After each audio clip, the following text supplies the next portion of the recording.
آخرت کی فکر کرنی ہے ضرور، جیسی کرنی ویسی بھرنی ہے ضرور، عمر ایک دن گزرنی ہے ضرور، قبر میں میت اترنی ہے ضرور۔ نحمدہ ونصلی علی رسولہ الکریم، اما بعد، اعوذ باللہ من الشیطان الرجیم، بسم اللہ الرحمن الرحیم۔ ولا طعام الا من غسلین لا یأکلہ الا الخاطئون۔ سبحان ربک رب العزة عما یصفون، وسلام علی المرسلین والحمد للہ رب العالمین۔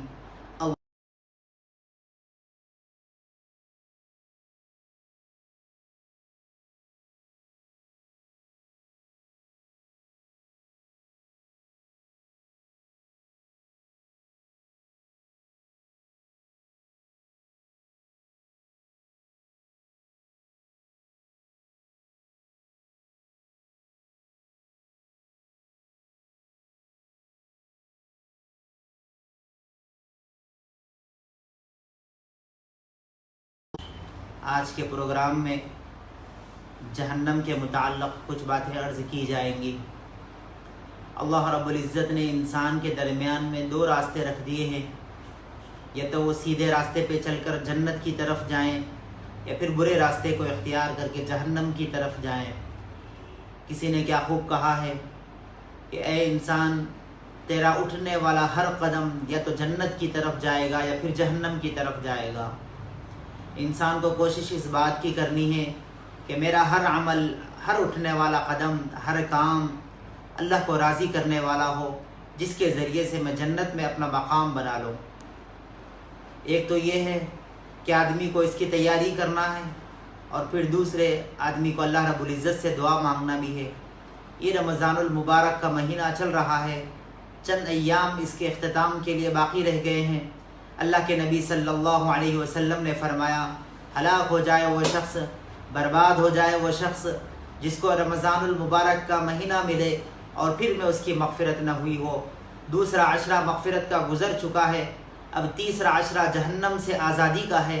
ہم اللہ رب العزت سے خوب دعائیں کریں، اے اللہ جہنم کی آگ سے ہم سب کی حفاظت فرما، کیونکہ ہمارا کوئی عمل ایسا قابل قبول نہیں ہے جس کی بنیاد پر ہم اللہ سے یہ کہہ سکیں، اے اللہ میں نے اپنی زندگی میں بہت سارے کام کیے ہیں، یہ نمازیں، یہ روزے، یہ صدقے اور حج میں نے کیے ہیں، تو اس کو قبول فرما کر جنت میں داخل کر دے۔ اور اپنے زور و زبردستی سے ہم نہیں کہہ سکتے، پتہ نہیں ہمارا کون سا عمل اللہ کے یہاں قبول بھی ہو رہا ہے یا نہیں ہو رہا ہے۔ ظاہر میں تو ہم روزے رکھ رہے ہیں، اللہ کو راضی کرنے کی کوششیں کر رہے ہیں، اور پھر جہاں تک ہو سکے 14 گھنٹے 15 گھنٹے بھوکے بھی رہنا، اور اس کے باوجود، تھکان کے باوجود بھی اللہ کے دربار میں کھڑے ہو کر 20 رکعت تراویح پڑھنا، صرف اللہ کو راضی کرنے کی کوششیں کی جا رہی ہیں۔ معزز ناظرین، رمضان المبارک کا آخری عشرہ چل رہا ہے، جہنم سے آزادی اور جہنم سے خلاصی، ہم سب کو اس بات کی کوشش اور فکر میں لگے رہنا ہے، اور کوئی عمل بھی ایسا نہ ہم رمضان میں کریں نہ غیر رمضان میں کریں جس کی وجہ سے اللہ رب العزت کو یہ فیصلہ کرنا نہ پڑے کہ تم کو جہنم کا فیصلہ ہو جائے۔ دنیا میں جتنی بھی چیزیں ہم دیکھتے ہیں، ہر چیز کا کچھ نہ کچھ مقصد ہوتا ہے۔ مائک کا مقصد ہوتا ہے کہ وہ آواز لوگوں تک پہنچائے، فین کا مقصد ہوتا ہے کہ وہ لوگوں کو ہوا پہنچائے، اور لائٹ کا مقصد ہوتا ہے کہ وہ لوگوں کو روشنی دے۔ اگر یہ تمام چیزیں اپنے مقصد میں ناکام ہو جائیں تو ہم اس کو اسکراپ کی دکان میں ڈال دیتے ہیں، جس کو کباڑ خانہ کہتے ہیں۔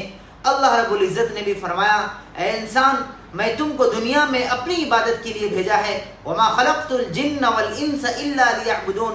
اگر انسان اللہ کی عبادت میں ناکام رہیں تو اللہ رب العزت نے بھی اس کو اس کے کباڑ خانے میں اور پھر اس کو اسکراپ کی دکان میں ڈال دے گا، اور اللہ کا کباڑ خانہ ہے جہنم، جس کو ہم عذاب علیم کہتے ہیں۔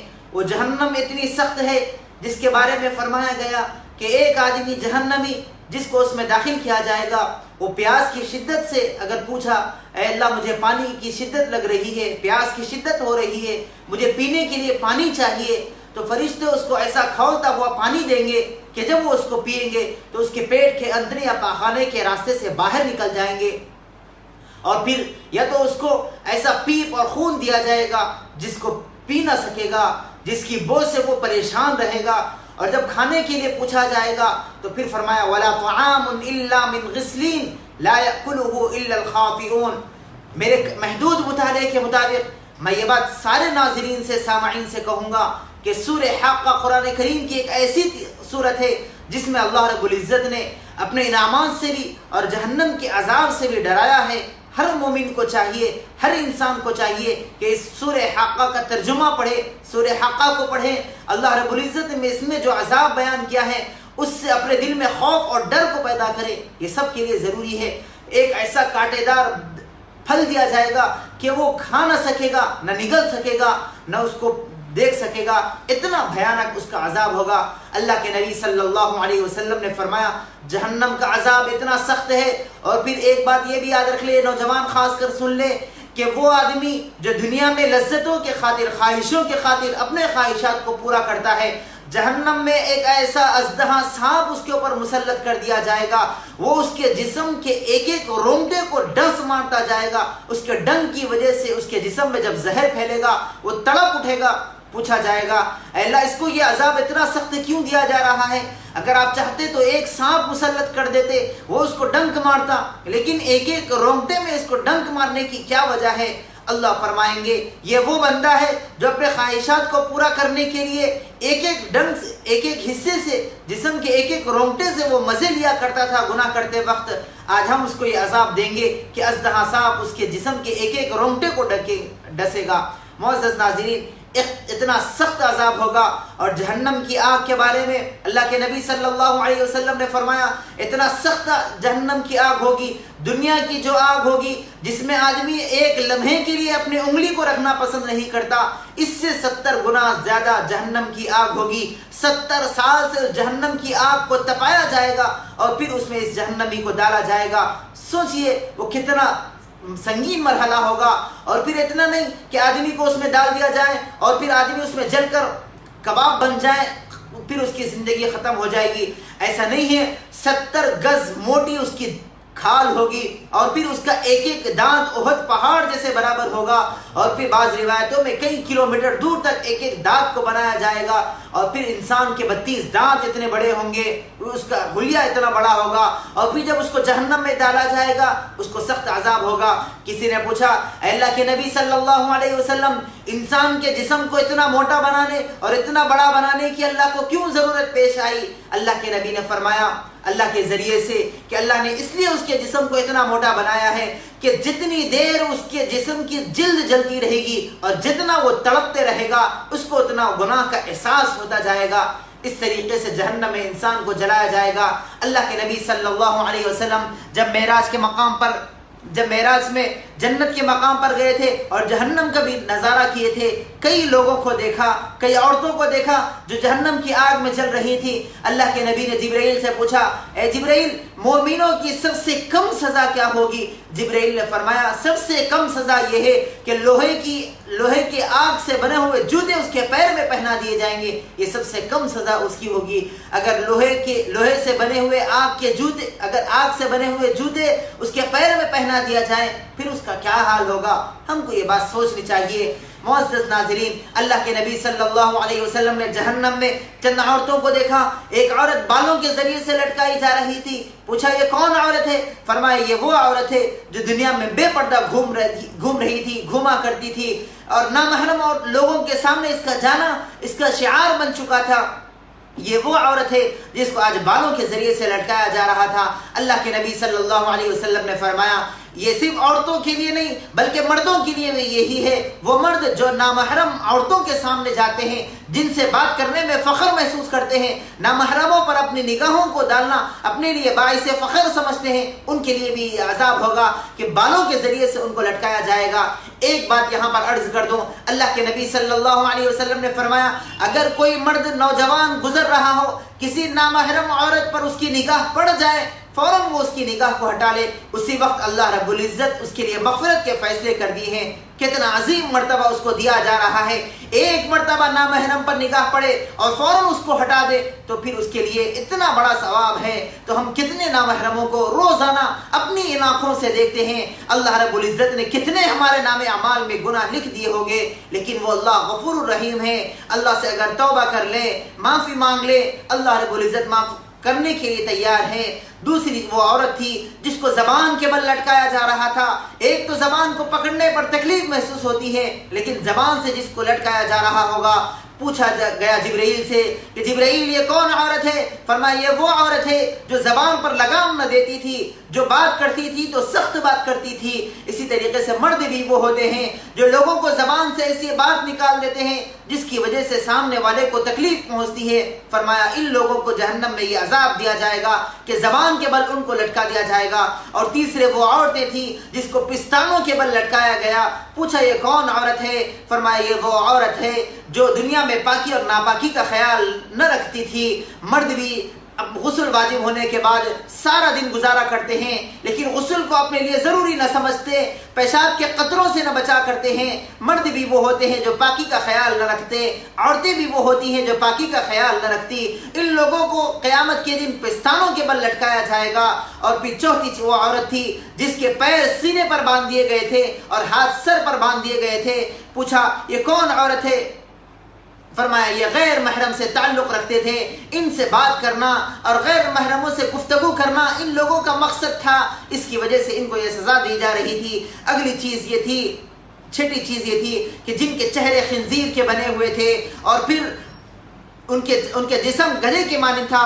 فرمایا یہ کون لوگ ہیں؟ فرمایا یہ وہ لوگ ہیں جو دنیا میں بات کرتے تھے تو جھوٹ بولتے تھے، غیبت کرتے تھے، چغلی کرتے تھے، کینہ اپنے دل میں رکھتے تھے، حسد ان کے دلوں میں تھا، اس لیے ان کو یہ سزا دی جا رہی تھی۔ اور پھر پانچویں چیز یہ بتایا کہ یہ کچھ لوگ وہ تھے جن کے چہرے کتے کی طرح تھے اور جسم بھی کتے کی طرح تھے۔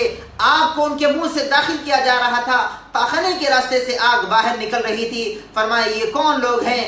فرمایا جبرائیل نے فرمایا کہ یہ وہ لوگ ہیں جو حسد کیا کرتے تھے۔ معزز ناظرین، یہ صرف عورتوں کے لیے نہیں تھا بلکہ مردوں کے لیے بھی تھا کہ وہ مرد جو اس طریقے کے کام کرتے ہیں ان کو بھی ایسے سزا دی جاتی ہے، اور وہ عورتیں جو اس طریقے کے گناہ میں ملوث ہیں ان کو بھی اس طریقے کی سزا دی جاتی ہے۔ ہم کو سوچنا ہے کہ اگر ہم اس طریقے کے کام اپنی زندگی میں کر رہے ہیں تو کتنے ہم بچ رہے ہیں اور کتنے نہ بچ رہے ہیں۔ گناہ کبیرہ جو ہوتے ہیں کہ ہم اپنی زندگی میں گناہ کبیرہ سے بچ رہے ہیں یا نہیں بچ رہے ہیں۔ اگر گناہ ہماری زندگی میں نہیں ہو رہے ہیں تو پھر ہماری زندگی مبارک ہو۔ اگر ہم اپنی زندگی میں گناہ کر رہے ہیں، ایک ایک گناہ کو یاد کر کر کے چھوڑنا چاہیے۔ گناہوں سے بچنا اتنا آسان ہو جائے کہ ہم نیکی کاموں کی توفیق ہو جائے، اس بات کی ہم کو اپنی زندگی میں کوشش کرنا ہے۔ جہنمی جب جہنم میں ہوں گے، اللہ کی طرف سے عذاب ہوگا اور وہ جہنم اتنی سخت ہوں گی کہ 16 فرشتے اس کو پکڑے ہوئے ہوں گے یا پھر 19 فرشتے اس کو پکڑے ہوئے ہوں گے۔ ایک ایک فرشتے کے ہاتھ کے نیچے 70,000 فرشتے ہوں گے جو جہنم کو پکڑے ہوئے ہوں گے۔ جیسے جہنمی کا فیصلہ ہوگا، جہنمی اللہ رب العزت سے کہے گی اے اللہ میں تعریف کرتی ہوں آپ کی کہ آپ نے آپ کی نافرمانی کرنے والوں کو سزا دینے کے لیے مجھے منتخب کیا ہے۔ میں چاہتی ہوں کہ ان لوگوں کو اپنی لپیٹ میں لے لوں اور ان کو اتنی تکلیف دوں کہ یہ تڑپ جائیں۔ اللہ رب العزت جہنم کی طرف لوگوں کو فیصلہ فرمائیں گے اور جہنم ان کو اپنی طرف ایسے کھینچے گی جیسے ماں اپنے بچے کو اپنے آغوش میں لینے کے لیے کھینچتا کرتی ہے۔ جہنم بھی جہنمیوں کو اپنی طرف لے لیں گی۔ جہنم کے کئی عذابات کو اللہ کے نبی صلی اللہ علیہ وسلم نے فرمایا کہ اتنے سخت عذاب ہوتے ہیں اور جہنم اتنی گہری ہے۔ ایک مرتبہ اللہ کے نبی صلی اللہ علیہ وسلم صحابہ کرام کے ساتھ بیٹھے ہوئے تھے، کان میں کسی گرنے کی آواز آئی۔ پوچھا اللہ کے نبی یہ کون سی چیز گری ہے؟ اللہ کے نبی نے فرمایا مجھے نہیں معلوم ہے کہ کیا چیز کہاں سے گری ہے۔ جبرائیل امین آئے اور فرمایا اے اللہ کے نبی 70 سال پہلے جہنم میں ایک چیز پھینکی گئی تھی، آج وہ جہنم میں گری تو اس کی آواز آپ کے کانوں میں پڑی۔ جہنم اتنی گہری ہے، اتنے سخت عذابات اس میں دیے جا رہے ہیں۔ جب جہنمی اس میں جائیں گے 5 مرتبہ اللہ رب العزت سے مخاطب ہوں گے۔ قرآن کریم میں اس کی ساری تفصیل موجود ہے۔ اللہ رب العزت سے جب جہنمی فرمائیں گے ربنا امتنا اثنتین واحییتنا اثنتین فاعترفنا بذنوبنا، اللہ کی طرف سے جواب آئے گا ذالکم بانہ اذا دعی اللہ وحدہ کفرتم، جب تمہارے پاس لوگوں بتانے کے لیے آئے تھے، اللہ سے ڈرانے کے لیے آئے تھے، لیکن تم نے ان ان کی بات کو نہیں مانا، چند عرصہ گزر جائے گا، پھر جہنمی اللہ رب العزت سے فریاد کریں گے، دعائیں مانگیں گے اور کہیں گے اے اللہ ربنا ابصرنا وسمعنا فرجعنا نعمل صالحا، ہم دوبارہ بھیج دیجئے، ہم دنیا میں جائیں گے، لوگوں کی باتیں سنیں گے اور پھر دوبارہ ہم جنت میں آنے کی تمنا کریں گے۔ اللہ رب العزت کی طرف سے جواب ملے گا فذوقوا بما نسیتم لقاء یومکم ھذا، وہ ایک دن تھا جب تمہیں بھیج دیا گیا تھا، اب پھر دوبارہ نہیں بھیجا جائے گا۔ چند عرصے کے بعد تیسری مرتبہ اللہ رب العزت سے پھر جہنمی فریاد کریں گے ربنا اخرنا الی اجل قریب، اللہ کی طرف سے پھر جواب ملے گا افلم تکونوا اقسمتم ما لکم من زوال، چوتھی مرتبہ پھر جہنمی مخاطب ہوں گے ربنا اخرجنا نعمل صالحا، اللہ پھر فرمائیں گے اولم نعمرکم ما یتذکر فیہ من تذکر، پانچویں مرتبہ پھر کہیں گے جہنمی ربنا اخرجنا منہا فإن عدنا فإنا ظالمون، اللہ رب العزت پھر فرمائیں گے قال اخسئوا فیہا ولا تکلمون۔ ان آیتوں کا ترجمہ ہم قرآن کریم میں پڑھیں، اس کی تفسیر پڑھیں، معلوم ہوگا کہ جہنمی کتنا تڑپیں گے۔ اور پھر دوسری طرف جنت ہوگی، جنتیوں کو اللہ فرمائیں گے یوم نحشر المتقین الی الرحمن وفدا، اور پھر جہنم سے کہیں گے ونسوق المجرمین الی جہنم وردا، جنتیوں کے لیے اچھی سواری ہوگی اور پھر جہنمیوں کو ایسے ہانکا جائے گا جیسے جانوروں کو ہانک کر ایک کونے لگایا جاتا ہے، جہنمیوں کو ہانک کر جہنم میں بھیج دیا جائے گا اور پھر جنتیوں سے کہا جائے گا وَسَقَاهُمْ رَبُّهُمْ شَرَابًا طَهُورًا، تمہارے لیے بہترین پاکیزہ شراب ہوگی، تم اسے پیجئے اور یہ انعام تمہیں اس لیے دیا جا رہا ہے إِنَّ هَذَا كَانَ لَكُمْ جَزَاءً وَكَانَ سَعْيُكُمْ مَشْكُورًا، جو تم نے اپنی زندگی میں نیک کام کیے ہیں یہ اس کا بدلہ تم کو دیا جا رہا ہے۔ اور پھر جہنم سے کہا جائے گا وَإِن يَسْتَغِيثُوا يُغَاثُوا بِمَاءٍ كَالْمُهْلِ يَشْوِي الْوُجُوهَ، ایسے عذابات جہنمیوں کو دیا جائے گا، جنت میں اچھے انعامات سے نوازا جائے گا اور پھر جہنمیوں کو ایسے برے اعمال کرنے کے نتیجے میں سزا دی جائے گی۔ اور پھر جہنم کے بارے میں فرمایا جہنم کے 7 حصے بنائے گئے، ہر حصے میں الگ الگ لوگوں کو رکھا جائے گا۔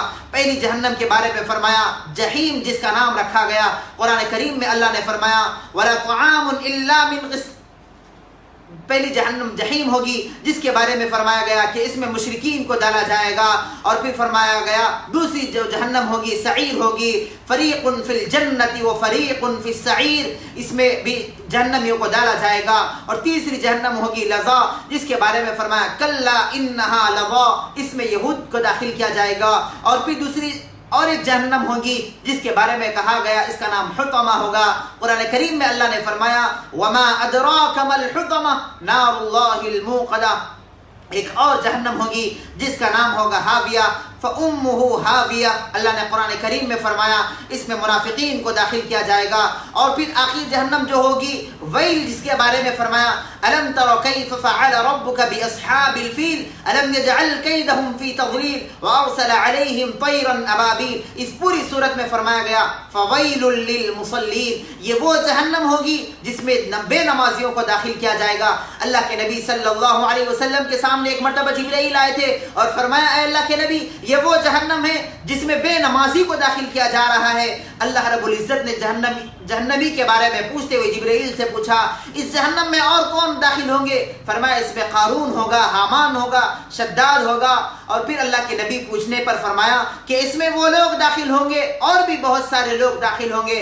اللہ کے نبی نے جبرائیل سے پوچھا جبرائیل بتاؤ اس جہنم میں اور کون لوگ داخل ہوں گے؟ جبرائیل نے فرمایا نہیں اللہ کے نبی میں نہیں بتا سکتا، آپ رو پڑیں گے، آپ کے دل کو تکلیف ہوگی، میں نہیں بتا سکتا کہ اس جہنم میں اور کون داخل ہوں گے۔ اللہ کے نبی نے فرمایا جبرائیل تم نے جہنم کا ذکر کرتے ہوئے میری آنکھ سے آنسو کو نکال دیا ہے، اب ایک اور بات بتلا دو کہ اس جہنم میں اور کون لوگ جائیں گے؟ اللہ کے نبی کو جبرائیل نے جواب دیا اے جبرائیل یہ وہ جہنم ہے ویل جس میں قارون اور شداد حامان کے ساتھ ساتھ آپ کی امت کے وہ لوگ ہوں گے جو بے نمازی ہوں گے، ان کو جہنم کے اس درجے میں بھیجا جائے گا۔ معزز ناظرین جہنم کے 7 درجے بنائے گئے ہیں اور پھر فرمایا گیا کہ اس جہنم کے عذاب سے سب کو بچنا چاہیے۔ انسان کو اللہ رب العزت نے اختیارات دیے ہیں، دوسری کسی مخلوق کو اللہ نے اختیار نہیں دیا ہے۔ درختوں کو اختیار دیا کہ وہ قیامت تک کھڑے رہیں، جانوروں کو اختیار دیا کہ وہ رکوع میں رہیں، اور کیڑے اور مکوڑے کو اختیار دیا کہ وہ سجدے میں رہ کر اللہ کی تسبیح بیان کرے۔ ایک پرندے کو ہم دیکھتے ہیں کہ وہ روزانہ اللہ کی تسبیح بیان کرتا ہے۔ ایک چھوٹے سا پرندہ، ایک چھوٹا سا جان جس میں رکھنے والی مرغی جس کو ہم کمزور سمجھتے ہیں، وہ بھی ایک قطرہ پانی کا اپنے منہ میں لیتی ہے، پیشانی کو اپنے سر کو اپنے آسمان کی طرف اٹھاتے ہوئے اللہ کا شکر ادا کرتی ہیں۔ ہم کتنے نکمے ہیں، دن کے 3 بھر میں اللہ کی نعمتوں کو کھاتے ہیں، اللہ کی تمام نعمتوں سے فائدہ اٹھاتے ہیں، لیکن اس کے باوجود بھی ہم اللہ کا شکر ادا نہیں کرتے۔ ناشکری کرنے کی وجہ سے ہم جہنم کے مستحق ہو سکتے ہیں۔ اللہ رب العزت نے فرمایا، اے بندے تم نعمتوں پر شکر ادا کرو اور تکلیفوں پر صبر کرو، میں تم کو وہ تمام نعمتیں دوں گا، جنت میں بھی اعلیٰ مقام تمہارا کر دوں گا۔ اللہ کے نبی صلی اللہ علیہ وسلم نے فرمایا، ایک دن مجھے کھانے کے لیے مل جائے اور دوسرے دن مجھے فاقہ کرنے کے لیے رہنا پڑے، میں اس کو اپنے خوشی سے قبول کروں گا۔ صحابہ نے پوچھا، اے اللہ کے نبی آپ ایسی دعائیں کیوں کرتے ہیں؟ تو اللہ کے نبی نے فرمایا، جس دن مجھے کھانے کے لیے مل جائے گا میں اس دن اللہ کا شکر ادا کروں گا، اور جس دن اللہ کی طرف سے مجھے کھانے کے لیے نہیں ملے گا میں اس تکلیف پر صبر کروں گا۔ نعمتوں پر شکر اور مصیبتوں پر صبر کر کے میں اپنا مقام جنت میں بنانا چاہتا ہوں۔ تو پھر ہم کتنے لوگ ہیں، ہم اللہ کے نبی سے بڑھ کر تو ہمارا مقام نہیں ہے۔ ہم کو چاہیے کہ اللہ کی دی ہوئی ہر نعمتوں پر شکر ادا کرے، ایک ایک نعمت کا شکر ادا کرے، اور آنے والی ایک ایک مصیبت پر ہم اللہ کو صبر کرنے والے بنے۔ ان دونوں چیزوں کی وجہ سے ہم اللہ کے پاس اپنا مقام بنا سکتے ہیں۔ قیامت کا وہ خوفناک منظر ہوگا، کوئی آدمی ایک دوسرے کی مدد کرنے والا نہ ہوگا۔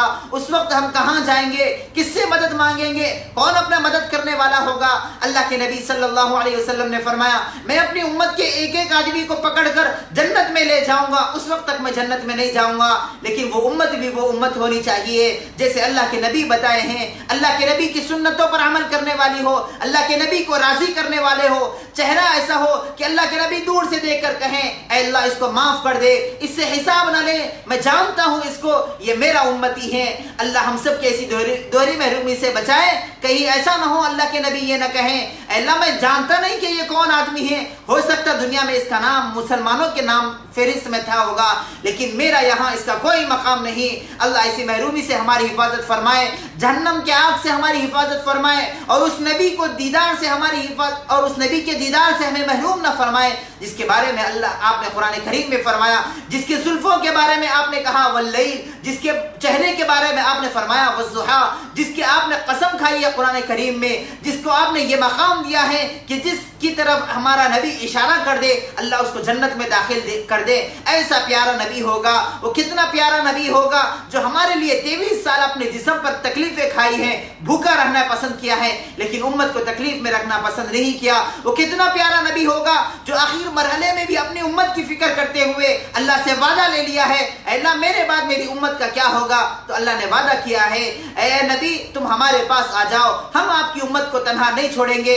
معزز ناظرین، یہ ایک ایسا وعدہ اللہ کے نبی نے کیا تھا جس کی وجہ سے آج ہم زندہ ہے، ورنہ کب کہ ہمارے چہرے خنزیر جیسے بن جاتے، بندروں جیسے بن جاتے۔ ہم نے کتنے گناہیں ایسے کیے ہیں جس کی وجہ سے اللہ کا عذاب آسمان سے نازل ہوتا تھا، لیکن وہ ایک وعدہ اللہ نے کیا تھا اپنے حبیب سے کہ ہم آپ کی امت کو تنہا نہیں چھوڑیں گے، اکیلا نہیں چھوڑیں گے۔ اسی ایک وعدے کو برقرار رکھتے ہوئے آج اللہ رب العزت نے ہمارے گناہوں پر ستاری کی چادر ڈالے رکھا ہے، غفاری کی چادر ڈالے رکھا ہے۔ اگر ایسا ہوتا کہ ہم رات میں کسی بدکار عورت سے زنا کرتے، ہماری پیشانی پر لکھ دیا جاتا کہ اس نے فلانی رات میں فلانی عورت سے گناہ کیا ہوا ہے، تو ہم کسی کو چہرہ بتانے کے قابل نہیں ہوتے۔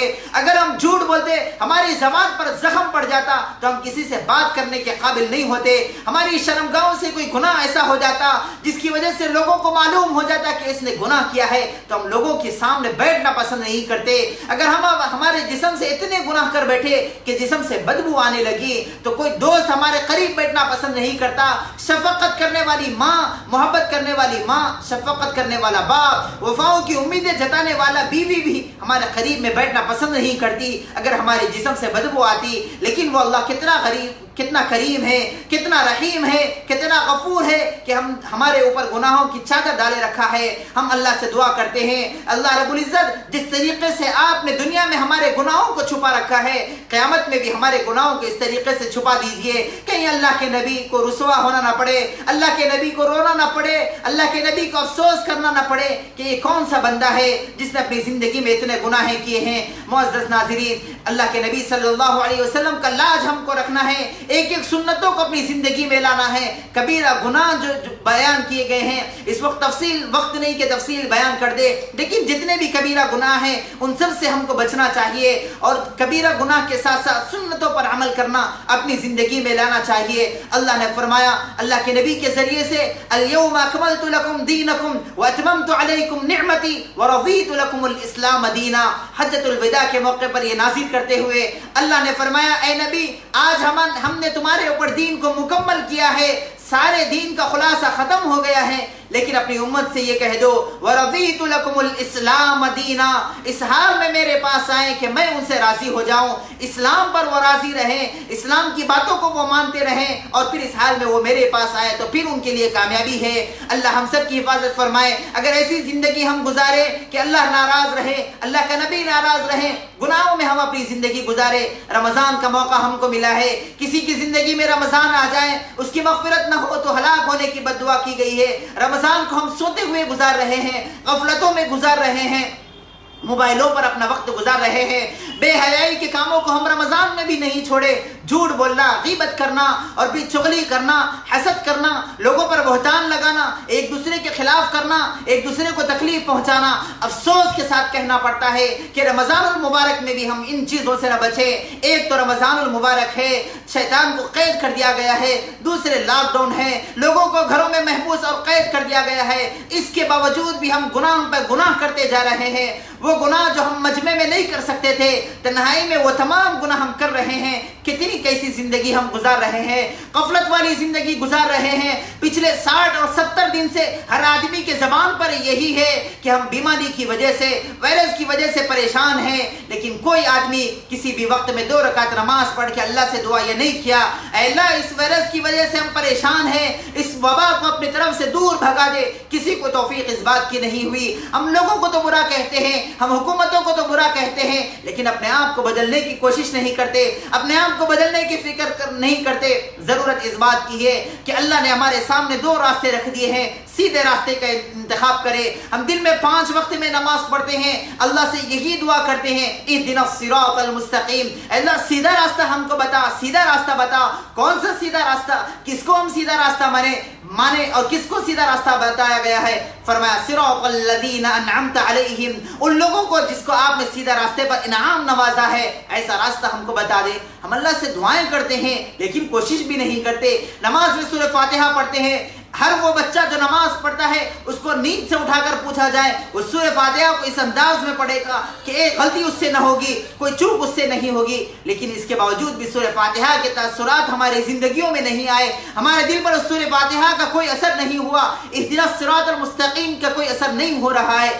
اس لیے نہیں ہو رہا ہے کہ ہم نے ان دینی باتوں کو سننا چھوڑ دیا ہے، جہنم کے خوف کو چھوڑ دیا ہے، جنت کے انعامات کو نہیں سوچا ہے، جنت میں کیا انعامات ملیں گے، جہنم کے کیا کیا عذابات ہوں گے۔ ہم جہنم کے عذاب کو سنیں، پڑھیں، کئی کتابیں ایسی لکھی گئی ہیں جس میں جہنم کے عذاب سے ڈرایا گیا ہے، لیکن اس جہنم کے عذاب کو ڈرانے کے بعد بھی اللہ کے نبی صلی اللہ علیہ وسلم نے فرمایا اگر کوئی بندہ اتنا گناہ کیے ہیں کہ اس کی زندگی میں سارے گناہ ہی گناہ لکھے ہوئے ہو اور وہ جہنم کا مستحق بھی ہو جائے اور اس کو اس بات کا احساس ہو کہ میں نے زندگی میں کوئی کام نہیں کیا ہے، لیکن اس کے باوجود بھی اگر اس کے گناہ اتنے ہو کہ وہ زمین سے رکھتے ہوئے آسمان کی بلندی تک بھی جائے، لیکن وہ ایک مرتبہ صدق دل سے، سچے دل سے اللہ سے معافی مانگ لے، اللہ رب العزت فرماتے ہیں میں اس کے گناہوں کو ایسے مٹا دیتا ہوں جیسے اس نے گناہ نہیں کیا ہے۔ ایک مرتبہ اللہ کے نبی صلی اللہ علیہ وسلم کے بارے میں آتا کہ اللہ کے نبی کے زمانے کے بعد کسی نے خواب میں دیکھا کہ ایک گنہگار آدمی تھا جس کی زندگی میں کوئی عمل نہیں تھا، ایک عمل اس کے لیے قابل قبول نہیں تھا، لیکن اس کے لیے بھی جنت کا فیصلہ کر دیا گیا، اور پھر دوسرا آدمی جو جنتی تھا اس کے لیے بھی جنت اور جہنم دونوں کے فیصلے کر دیے گئے، پہلے جہنم میں وہ جائے اور اپنی سزا کو ختم کر کے پھر جنت میں جائے۔ کسی نے خواب میں دیکھا، اس آدمی سے پوچھا کہ تم نے زندگی میں اتنے گناہ کیے تھے لیکن پھر بھی تمہارے اوپر جنت کا فیصلہ کیسے ہوا؟ تو اس نے کہا اللہ رب العزت نے قرآن میں فرمایا ہے کہ جو آدمی گناہوں کے باوجود مجھ سے معافی مانگ لے، میں صرف اس کے گناہوں کو معاف نہیں کرتا بلکہ اس کے گناہوں کو نیکیوں سے بدل دیتا ہوں۔ میں نے زندگی میں بہت گناہیں کیے تھے لیکن اس کو نیکیوں سے بدلنے کی وجہ سے نام اعمال میں سارے نیکیاں ہی نیکیاں لکھ دیے گئے تھے، اور وہ بندہ جس کے اوپر پہلے جہنم تھا پھر اس کے بعد جنت میں جائے گا، وہ اس لیے تھا کہ اس نے گناہ بھی کیے ہیں، نیک کام بھی کیے ہیں۔ معزز ناظرین، اگر ہماری زندگیوں میں گناہ ہو جائے، جنت میں ہم جانے والے بن رہے ہیں، تو ہم کو چاہیے کہ اللہ رب العزت سے دعا مانگے، اللہ سے گڑ گڑا کر معافی مانگے۔ اللہ کے نبی نے فرمایا نوجوانی کی عمر میں اگر کسی کی آنکھ سے مکھی کے پر کے برابر بھی ایک آنسو کا قطرہ نکل جائے، اللہ رب العزت زمین پہ وہ آنسو کا قطرہ گرنے سے پہلے اس کی مغفرت فرما دیتے ہیں۔ موسیٰ علیہ السلام کے زمانے میں 40 سال جس نے گناہ کیے تھے، جس کی وجہ سے پوری قوم پر عذاب تھا، اس نے اپنے دل میں نادم ہو کر اللہ سے معافی مانگی۔ اللہ رب العزت نے فرمایا اے موسیٰ، اس نے اپنے دل میں صرف نادم ہوا تھا، ہم نے اس کے گناہوں کو معاف کر دیا۔ موسیٰ علیہ السلام نے پوچھا اے اللہ میں دیکھنا چاہتا ہوں وہ کون بندہ ہے جس کی وجہ سے یہ عذاب نازل ہوا تھا۔ اللہ نے فرمایا اے موسیٰ، جو بندہ 40 سال گناہ کر رہا تھا میں نے کسی کو ظاہر نہیں کیا، آج وہ توبہ کر کے وہ میرا نیک بندہ بن گیا ہے، میں لوگوں کے سامنے اس کو کیسے رسوا کروں؟ میں نہیں کر سکتا۔ تو معلوم یہ ہوا کہ جو بندہ 40 سال گناہ کر لے لیکن اس کے باوجود اللہ سے دل میں نادم ہو کر ایک مرتبہ معافی مانگ لے، اللہ اس کو معاف کر کے جنت کے فیصلے کر سکتا ہے۔ معزز ناظرین، ہماری زندگیوں میں بھی اتنے گناہ ہم نے نہیں کیے ہیں جتنا اس زمانے میں لوگ 40 سال اس نے کیا تھا، لیکن پھر بھی ہم نے بہت سارے گناہ کیے ہیں۔ اللہ سے معافی مانگے، گڑ گڑا کر اللہ سے معافی مانگے، رو رو کر معافی مانگے۔ رمضان کا آخری عشرہ چل رہا ہے، لیلۃ القدر کی راتیں گزر رہی ہے، ایک ایک رات کو غنیمت سمجھے، ایک ایک رات میں 80 سال کی عبادت کا ثواب لکھا جا رہا ہے، ایک ایک رات کو غنیمت سمجھے، رمضان المبارک کے ان لمحے کو غنیمت سمجھے، ایک ایک وقت کو غنیمت سمجھتے ہوئے اپنے آپ کو اللہ سے معافی کروانے والا بنے، گڑ گڑا کر دعائیں کرے، لوگوں کے ساتھ ہمدردی کا معاملہ کرے، محبت کا معاملہ کرے۔ ہم دعا کرتے ہیں کہ اللہ جل شانہ ہم تمام کو جہنم کی آگ سے بچائے، اور جو گناہ ہم زندگی میں کر رہے ہیں اے اللہ اس سے بچنا ہم سب کے لیے آسان فرمائے، جنت میں جانا ہمارے لیے آسان فرما۔ اے اللہ ہم جنت کے طلبگار ہیں، جہنم سے پناہ مانگتے ہیں۔ ہر آدمی جنت میں جانا چاہتا ہے، ہم بھی جنت میں جانا چاہتے ہیں۔ ہم نے تو بہت سارے عمل بھی کیے ہیں، کسی ایک کو بہانہ بنا کر اے اللہ آپ جنت کے فیصلے فرما دیجئے۔ اللہ رب العزت ہماری تمام باتوں کو کہنے سننے سے زیادہ عمل کی توفیق عطا فرما۔ وآخر دعوانا ان الحمد للہ رب العالمین۔